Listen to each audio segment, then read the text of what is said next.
and I still probably have this issue, is that like I will fabricate other people talking shit about me who aren't even thinking about me. Right. And so in that time, though, I had gone from what would be considered a high status setup. You know, I'd been doing everything right. No, like my dad could brag about me at the cocktail parties, and I could see guys at the reunion and be like, oh yeah, I've got a good consulting job. Like I've got a 401k, whatever. Right. And going from that to this setup, I'd already swallowed the pill of looking foolish. Like, why would I leave my white collar job to be a personal trainer? And I don't say that as an insult to personal training. I just say that in the general rung of status, white collar management consultant is perceived as higher than personal trainer. And so I had swallowed that pill once, and I was like, I'm not swallowing it again. Like, I will not go down a rung and then fail.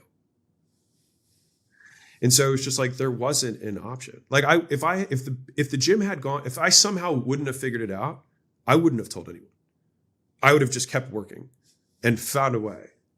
And I've already told my plan B before, but like my plan B in my head, which allowed me to do this, was that I was going to drive Uber and I would strip. Mm-hmm. That's what I would have done. Because I knew that if I lived on, $1,000 a month and I made another $150 the next year, if I did driving Uber and I stripped at night, then I could start over again. And I would have done that cycle as many times as it took until I won. And so like the thing that I could commit to is that my actions were under my control. And that was the only, like, I didn't know if I was going to win. And honestly, there was many times where it didn't look like I was.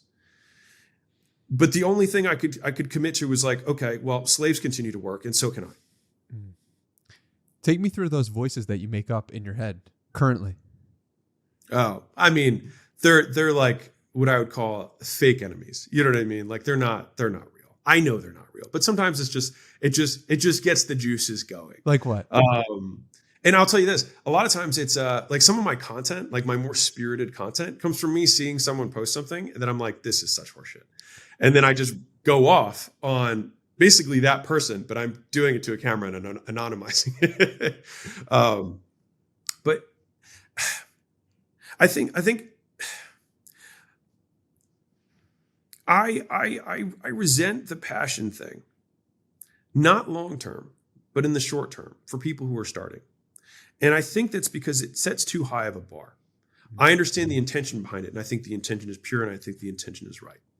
But I think the execution of that is where people fall short, is that they wait for something that they're going to fall in love with.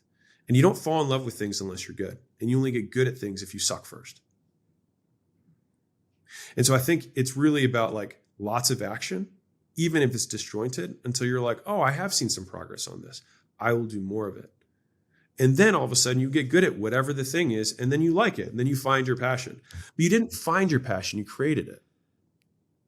And you created it through excellence and through finding ways to consistently win over time.